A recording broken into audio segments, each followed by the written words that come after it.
Thank you for tuning in to this episode of the Oswego Alumni Podcast. The views and opinions expressed in this episode are those of the guests and do not necessarily reflect the views of the Oswego Alumni Association, SUNY Oswego, or any of its officials. Welcome to the Oswego Alumni Podcast. I'm Dee Perkins. This week's guest is Jordan Sher. Jordan's a former teacher, social worker, and now he's a writer and living in California. Hi, Jordan. Hello, Dee. Thanks for joining us. We really appreciate it. Well, you're welcome. Thanks for having me. It's great. You have such an interesting story of the many careers that you've taken and where you are now and the interesting places. I did some work reading up on you and the connection between Utica and Bosnia. I really want to get into that, but let's start at the beginning. How did you find Oswego?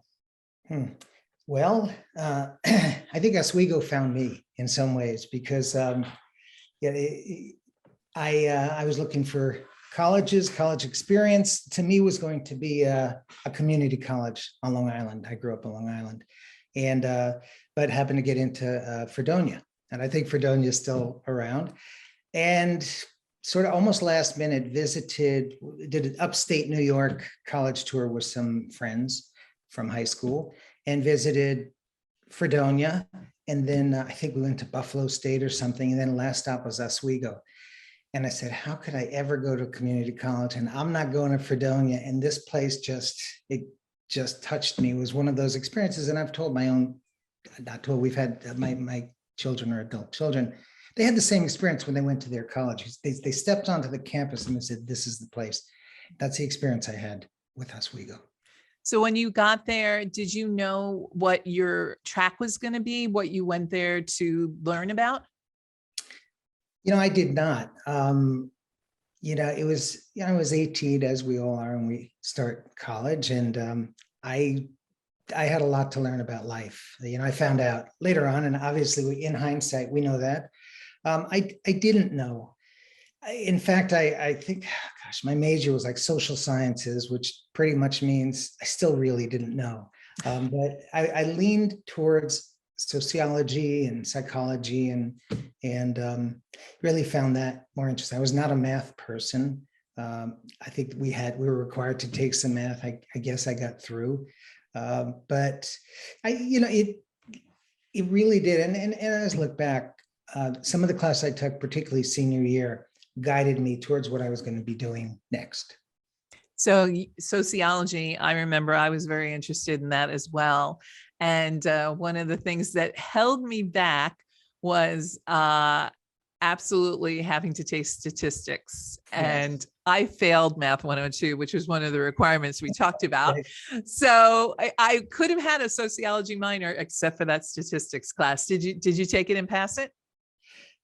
I must have. I don't know how I did that, or somehow I avoided it. I do remember too, I took a couple science classes, and I took a physics for non-majors, which was great. And actually I do remember the professor's name. I think it was Ron Brown maybe, but he had this long gray beard, very interesting guy. We'd go up on the roof of, I'm not sure what hall.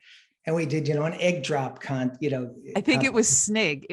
I think it was SNIG, right? Yeah. Or was it Poucher? I remember that too. Do you drop the egg? Yes. Yeah, but he was cool. And would there have been a statistics for non-math people? Because I probably took that.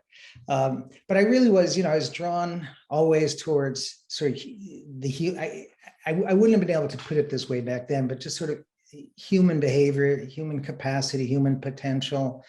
And again, at 18, I never could have defined that. At 22, when I graduated, maybe more so. But that really, really kind of catapulted me into the direction I ended up going. So we were talking about at the time that we were there, SUNY Oswego was really SUCO.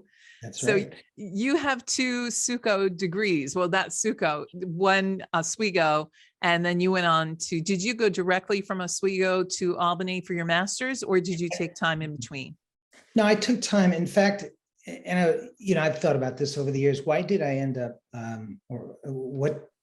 how did I go to toward a master's in social work. And senior year, I took a class. I can't remember the professor's name, but it was something about family theory or family therapy theory or something. And I said, well, and actually I came a pretty intact family, but I wanted to learn about families. And that always stuck with me, that particular class. And so I took a couple years. I thought it was important for me not to go right on for master's. I knew someday I'd need a master's. And my first job out of Oswego, I believe, because we had, my then girlfriend and I moved to Albany, very, very important job related to my bachelor's degree. I worked in the luggage department in Macy's. That really, really, really helped to determine my future. So I took 2 years off, but I ended up going to, I had another job at, there was a mall, whatever mall in Albany. I worked at a shoe store, and these are really, I'm like, what am I doing? But it was good. These were lessons in life. Paid for my own rent, had to pay for gas, and I had some, beat up car, and that's life. I mean, that's what you do. People should do it. That's what I felt I needed to do. And, but I ended up getting a job in a sleep disorders clinic at the Capital District Psychiatric Center. And it was a fascinating job. This was early on in sort of the sleep disorders field, I guess, or sleep studies. And I was the polysomnographer. I would put electrodes on people as they were sleeping, and it'd have these huge graphs that would show up in the morning. I mean, pages and pages of things. And I'm supposed to, what was called scoring it, to determine how many hours of, whatever, REM sleep they had, and other, I don't quite remember all the terminology, but I met a social worker there, psychiatric social worker. And my job was at night when people slept. So I would come, out in the morning, and I'm just, in a fog, but I met this guy who was super nice, and we would talk about his work and his work as a social worker. And he would tease me, and actually there's another funny story. He would tease me, and I'd say, I really think I want to get my master's in social work. And he said, you know what? You might be better off opening a Knish stand on Coney Island. And I was like, what? I think he was a little burned out. Didn't dissuade me at all. And so then I did go and got my master's degree and graduated in 81. Tempting to get that Knish stand, though. My own personal, needs, but yeah. I love that you did luggage at Macy's and shoe store work. I had jobs in between as well. And, I think you learned something in those jobs that stays with you. So I am going to ask you the question nobody asks, which is, what did you learn selling luggage at Macy's that's still with you to this day? Part of it is really developing people skills, because, I think in the customer service field, of which, mostly I've never been, although as a social worker, certainly work with constituents and consumers, and they are your customers, if you want to say that. But it really is being able to manage relationships. And, you had people coming in angry and hostile, or happy and gleeful and whatever, and I have to be able to sort of modulate oneself. And again, at the age of 22, 23, certainly by then I was much more mature than when I entered Oswego. But I think that was part of it, is also being able to, accept disappointment. If a manager didn't like what I was doing, what was going on, then I had to be able to work with that and not take it personally. And I'm not saying I did that often well, but I did have to if I wanted to keep my job. The same thing happened with my first job as a social worker. There was some crazy stuff I will get into, but it was really very challenging with managers at times, and me being younger, thinking, I know what's best and you don't. And that's you kind of have to work that through as one gets older. I'm still not sure how good I am at that, but. Yeah. Oh no, I completely. And I think what you just talked about, managing disappointment, a lot of our graduates listening will take that to heart, because we all have to learn to manage disappointment. And sometimes we do a good job of it, And then sometimes we don't, and we have a hard time. And so you kind of have to forgive yourself, because it isn't always going to be easy. You put your heart and soul into something, you think you're going to get a job, and then they come back and they say, we went another way. Right. And I think part of it too is being able to reflect and it's hard to do, not personalize it, but reflect on where I could have done something differently, or maybe I couldn't have. Maybe it just, it's out of my control. But that's, I think that's part of maturity. And in my years now, I can reflect back and see that. But I still, certainly I still get disappointed, and I have to, pull myself back up and just say, hold it, you did what you did. Maybe I could have done it a different way, or maybe not. And that's just circumstances. But you're right. I think for grads, that'll be part of the learning experience for them. How long were you in social work? Well, I was a nonprofit for 22 years.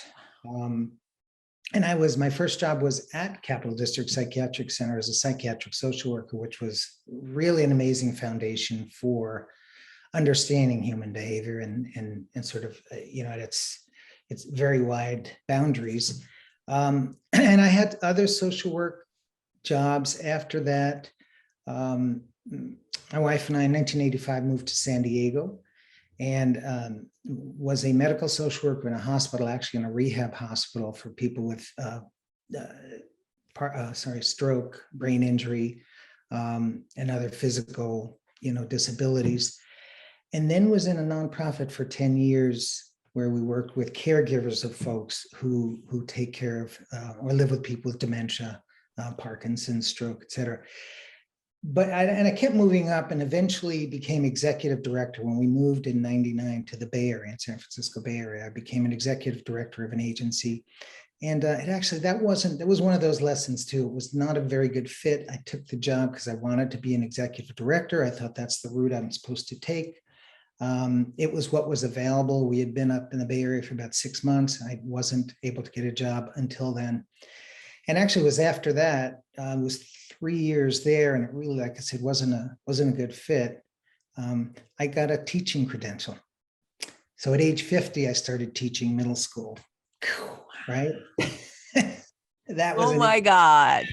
Wow. Yeah. I say that from a woman who has a husband who's a school bus driver. So I know of what you speak.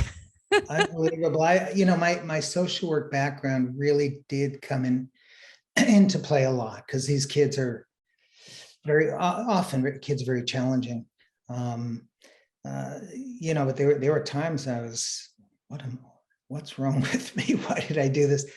I would say 90 to 95% of the time it was good. It was a good fit. But I got to a point where I was older and I was ready to do something else. So did you retire, or did you just leave the profession? Which way did you go there? That's a good point, because technically, I guess I retired from teaching. And I had just started to do some writing at the end of sort of my teaching career. Didn't know, I think that sort of spurred me on to actually retire. I mean, I could have gone on teaching another year or two, I suppose. But I did retire. I do collect a kind of lousy California teacher's pension, which is fine. But I did, because I decided I really wanted to do writing. And I didn't even know where that would lead. Was writing something that your whole life was kind of a hum in the background? It may have been. I enjoyed writing, and I would, I think I wrote some things like maybe, little memoir things that or pieces that I just kept on my computer. I didn't, on a file. I didn't do anything with it. I do some creative writing as a teacher. I was teaching English and social studies to 6th and 7th grade kids. And I really enjoyed teaching writing. And I would always start with, when you write, you have to write from the heart. Whatever it is you're doing, it has to come from your heart. I mean, it could be research, but that has to come from your heart. You have to really feel it. And even I remember I gave some assignments to 7th grade students, and they would moan and groan because it had to do with writing. writing about, and I can't totally remember, but, something within, a historical epic or era that they had to write. And I just found it very important. So it's sort of always been with me. It really has. But I didn't know that I was going to be a writer or be an author. It was not something I at all consciously or even subconsciously or unconsciously would ever thought about it. And I wasn't unconscious. Sometimes I might have been, but no. What I love about your story up until this point is it's never too late to reinvent yourself is the story I'm getting from you. It's never too late to suddenly say, oh, I'm an executive, but guess what? I'm going to go teach fifth graders English. That's unbelievable. I think so much pressure is put on students.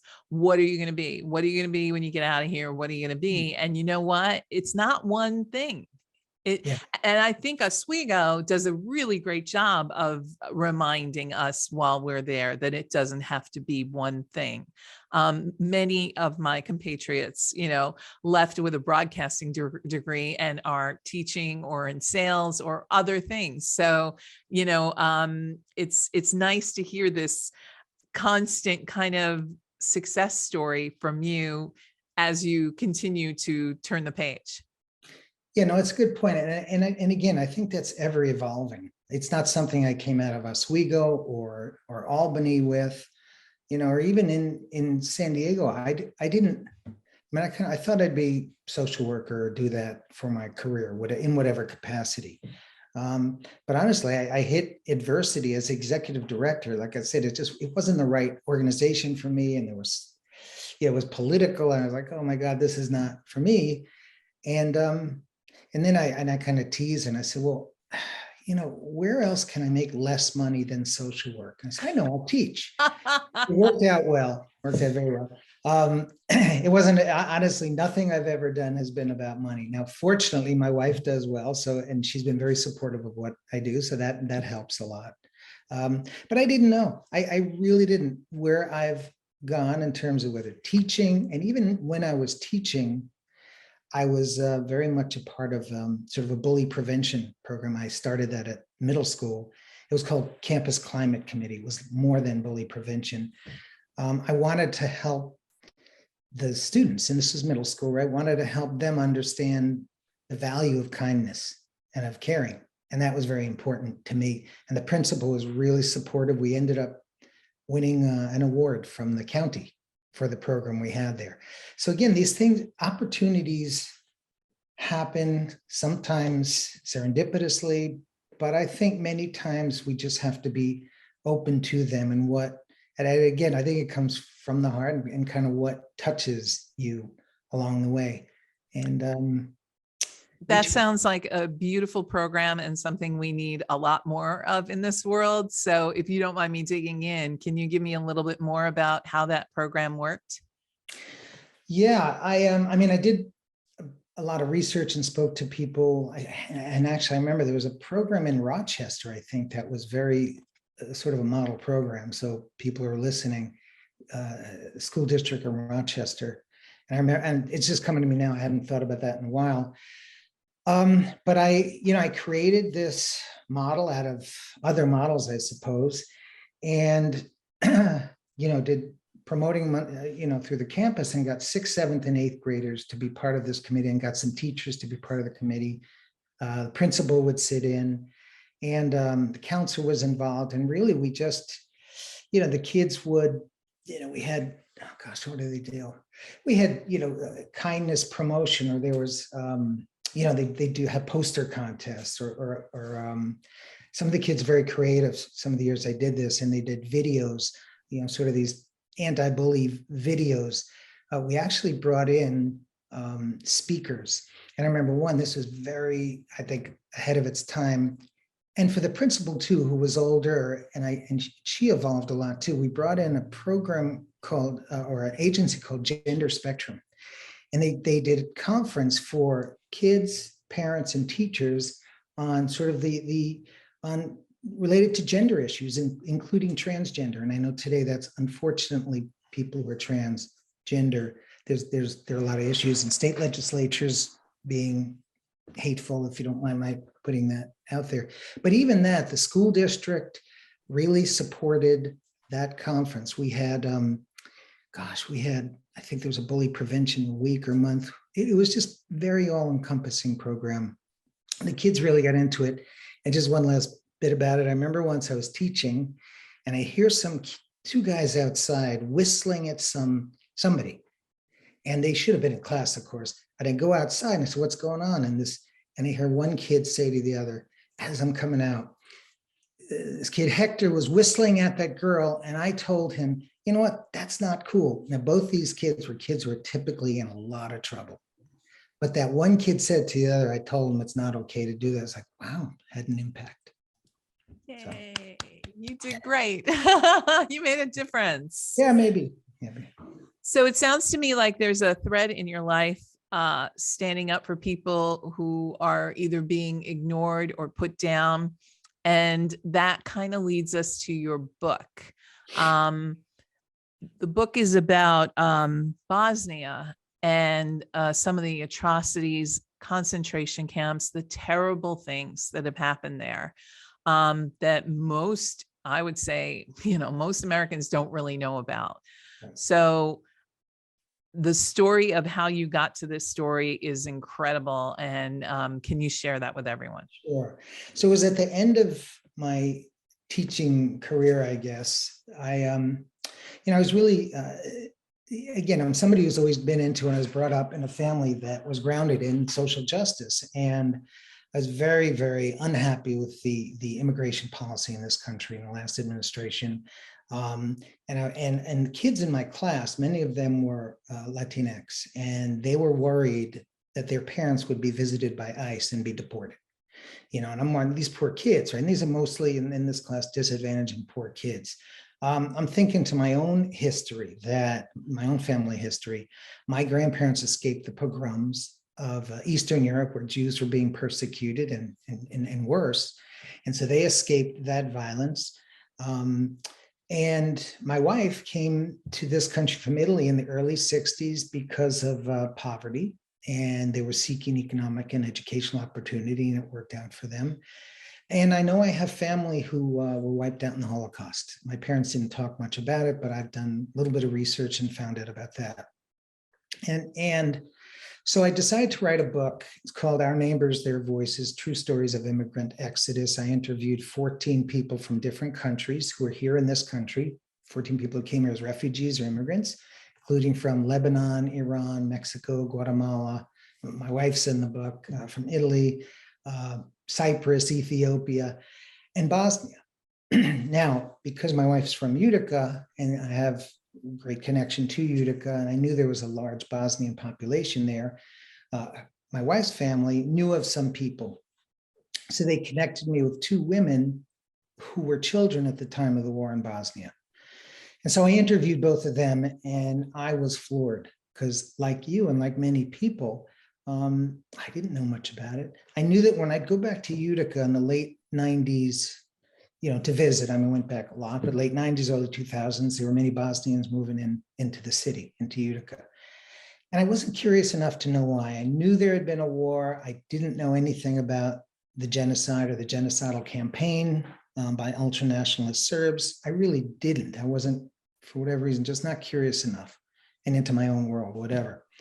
But after I spoke to these two women, it just touched me, like no other. And I ended up doing some research, more research about it, and blew me away. It really did. So from that point, I ended up writing an as told to memoir for one of the women. And at the end of our and we would do, I think this is before Zoom. No, she didn't even want to do Skype. She really just wanted to do phone call, which is fine. But at the end of the 6 or 7 months of interview, she said her family really didn't want the book published. As disappointed as I was, I understood why. It's very, very traumatic. These experiences are traumatic, and I think her family just didn't want it publicized. However, I had learned about a city of, actually municipality of Prijedor in Bosnia. Did a lot of research, learned about concentration camps, and decided I need to write about this because it is not well known. One of the things that I listened to another interview that you gave, and you talked about some of the women saying they didn't want their stories told. And I wondered when I heard you say that, is it fear, not so much fear of revealing yourself, but was it fear of retribution? By not wanting to tell their stories? Yeah.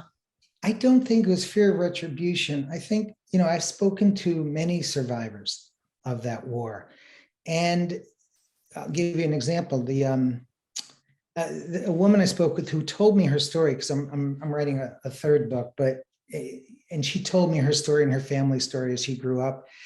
And she said, my husband can tell you, and he grew up in Bosnia too. And she said, my husband can tell you military history, and he can regale you with all sorts of tales, but he won't talk about his own experiences. It's too traumatic. Mm-hmm.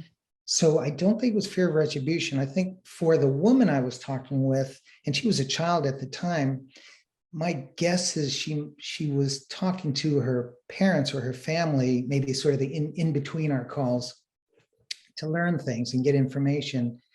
And I think they just got scared, that they just didn't want any of this publicized. It might be that it re-traumatized them, would re-traumatize them. People might approach them and talk with them. And I don't think they wanted to be confronted with that. So I really do understand it, because there are a lot of people in that situation. But I realized after that, because one of the questions asked of me last week, I did a really interesting conference through Purdue University. And the question was asked, why did you write a novel? Because the novel is called And Still We Rise, a novel about the genocide in Bosnia. And I said, because I wanted to have more control over this, so that as told to memoir, the end of 6 or 7 months, I realized that I had less control over what's going to happen in terms of, will it get published? But I was wrong, because I wrote a novel, and I ended up meeting a man in Brussels, and we had several hours of Zoom calls. He actually wrote the foreword for the book. He was in 2 concentration camps in Bosnia. And I learned of the horrors. And of course, I did a lot of other research. And his name is Satko Mujagic. And Satko said, yeah, I'll talk with you about this. I will. And this guy's a very well-known activist in Europe and in Bosnia. He said, but I will not endorse the book. I won't help you in any way unless this is as close to the truth as can be. He would take my manuscript and he would mark it up and send back comments like, well, couldn't have happened this way. The timeline is not right. You're demonizing the Serbs, and don't do that. And very, very instructive and very helpful. Satko and I still keep in touch.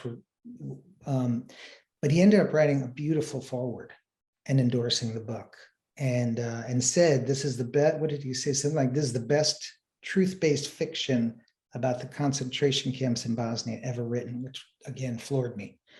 But I had less control than I thought I'd have writing a novel, but it was wonderful that I did not just go off sort of willy-nilly and write it based on my research. Satko and others were really instrumental in helping me. Why do you think that we don't know the story of the concentration camps in Bosnia? Why do you think this story has been pretty much either ignored or untold? Well, back in there, I mean, it's called a war. I call it, I mean, it did eventually become a war between 2 armies, but it was a genocidal campaign on the part of Serb ultranationalists. There are things still going on right now. In fact, it's as close to war again as has been, but that's we can get into that later, I suppose. This was in 1992 to 1995. And at the time this was going on, it's a very small country. And the sort of the playbook by the US, the EU, and the UN even was, this is longstanding ethnic tension and ethnic conflict. We don't want to get involved. This is between, Muslims and Christians, and it's, whatever. And because in our society, and really a lot of Western societies, people view Muslims as sort of demonized Muslims, which is another thing that certainly should upset us all. In fact, just quick diversion here or digression.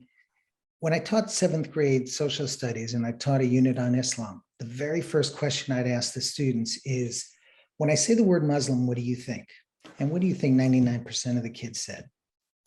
Terrorist. Absolutely. So when you hear on the news that this is just longstanding ethnic tension, Muslims again, right? Very, very, prejudice, I suppose, the Islamophobia was sort of couched in more political terms here, but it's like, well, they're at it again. Not the case. In fact, the ethnicities and religions got along quite well until the propaganda and rhetoric late in the 80s and early 90s took hold. But I think that's why I was like, oh, this is the norm. We're not going to get involved. That country's too small. We don't really need to be involved anyway.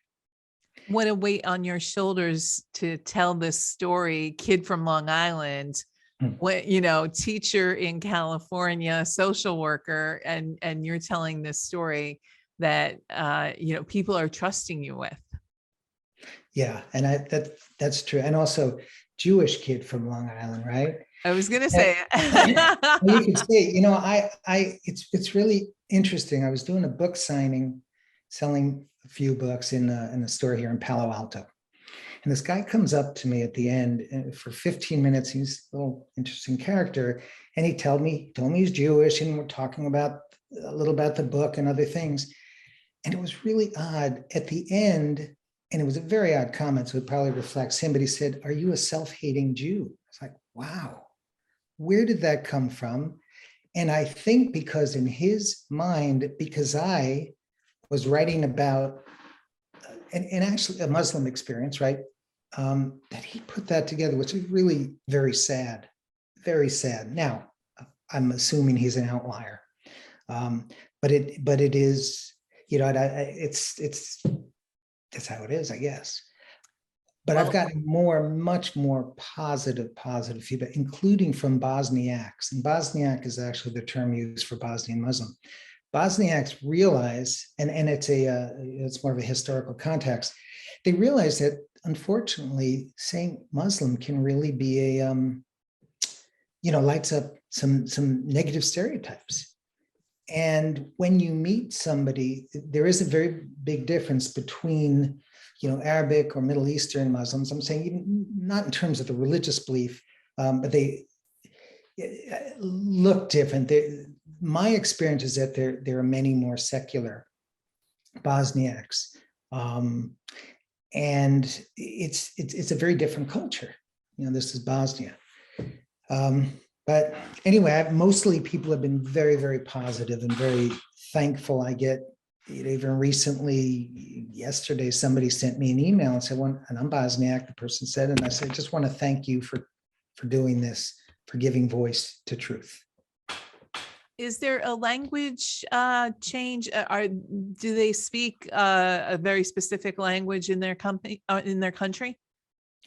Actually, I think it's termed as Serbo-Croatian language, and all three cultural groups, the Orthodox Christian Serbs and the Catholic Croats and Bosniaks within Bosnia speak the same language. Okay. And look the same too. The more typically lighter hair, lighter eyes, from the same genetic makeup, but the propaganda, unfortunately, has divided them on, many on religious lines. There are a lot of, it's not has divided them. The politicians, honestly, it's become a very, even today, it's very ethnically divided, unfortunately, once again. And the political powers for power have purposely done that. So will your book be translated for them, or how's that happening? Yeah, I don't know. I can't afford that. Expensive to do. There are in this country, I think there is something like 300,000 Bosniaks. And, most are all, most speak English if they choose to read the book. There are certainly a lot of people in Bosnia that do speak English, a lot that don't. I don't know. Somebody also once asked, will this be an Audible book? And again, it's pretty expensive to do at this point. No. We'll see where it goes. The book was published November 1st. And so it's still relatively new out there. I'm actually going to, I've been doing a lot, and I really do appreciate the opportunity here. I've been doing other podcasts and presentations, and I'm going to be in Utica the first week of March. I think I have 4 or 5 different presentations lined up. Oh, that's wonderful. That'll That be is fun. welcome back to Central New York in March. Hopefully it won't. Yeah, Hopefully it's there won't almost- be 5 feet of snow. It's almost spring. Come on. No, it's not. Believe me. Snow on Mother's Day. Just remember that. Snow Yeah. on Mother's Day. Yeah. So to wrap things up, first, before we leave the book, is the book available on Amazon and your local retailers, local small bookstores? Yeah, absolutely. And I think for local independent bookstores, one just needs to order it beforehand, and they'll bring it in. They don't necessarily carry it, but certainly Amazon does, Barnes & Noble. I think those larger booksellers do. Also, one can go to my website and order it, jordanstevensher.com. Please do, and also sign up. I have periodically send out blogs or updates. I'm going to be sending out I mentioned the presentation through Purdue last week, and that went quite well. I'm going to get the link for that YouTube program by the end of the month, and I can send that out if people are interested. But there's a place to join my network at the bottom of the landing page of my website, and I'd be happy to send stuff out to people. We will put the link in the show notes. So if you're watching us through LinkedIn or Facebook, we'll put the link there. Also, you have a quick funny story about why you're Jordan Steven and not just Jordan. I love this story. It's a good thing that you Google yourself, everyone who's listening, Google yourself. Go ahead, Jordan. So I was doing that after my first book, and I said, well, where am I? There's this really good looking guy who's athletic. He's riding a bicycle. He's a writer. He works in marketing. He lives in Denver. And I said, that's not me. And his name is Jordan Sher. I said, I got to distinguish myself somehow. So I decided to take my middle name as part of, is I guess my brand in a sense. So it's Jordan Steven Sher. That guy is too much for me. I'm just me, I was like, wow. Anyway, it's that's how I got Jordan Steven Sher. And in the first book, it's just Jordan Sher on the cover. But I learned, that. When you Google yourself. And I'm imagining if this guy's an author, when you put your name in Amazon, the other guy's book comes up, you don't want that. Right. And I'm not even sure. I didn't pay attention to what he wrote, but I said, oh, wow, that's not me. I did pay attention. I Googled you, and there's also a doctor named Jordan Sher. Yes. So yes, you can book appointments with him. So you don't want that either. That would be. Right. So my last question on the Oswego Alumni Podcast is always, this is your Oscar moment. You're staying on the stage. You just won an award, and you get a chance to thank everybody at Oswego who made you who you are. We talked earlier about, you can't even see your life without, walking into Oswego and the road that came from that choice. And I know there were people along the way that helped out. So here's your chance. Here's your Oscar speech. Go ahead, Jordan. Okay. Well, for me, it's pretty easy, really, is I want to thank my wife, whose name is Pina Cardarelli. And, I said we met at age 18. And in fact, every October 26th, well, now that we have texting over the last number of years, I'll text her and I'll say, would you like to go to Buck's Bar and Grill, which is not there anymore, for pizza? And then I say, and go catch a movie at the Union as friends, because I knew she had a boyfriend at the time, and I just said as friends, and we've been friends ever since. But she's been pretty incredible influence. So I would absolutely say her. Just her story actually probably touched me then. And again, at age 18, what did I know? I saw, to me, a very, attractive, warm woman, young woman, but got to know, much more about her, obviously. And we've been together for the most part, 48 years. So yeah, that's who I would think. And I imagine the person who introduced you to your wife should get a shout out too. She does. I'll give you, her name is Wendy Kramer, and she also is from Plainview. And she and I became friends really senior year of high school. And it was with Wendy and her friends that I toured the upstate New York college campuses, and we went to Oswego. And then Wendy was Pina's roommate. So I was going to visit Wendy that Friday evening in October to see if she wanted to go, just because we really were friends.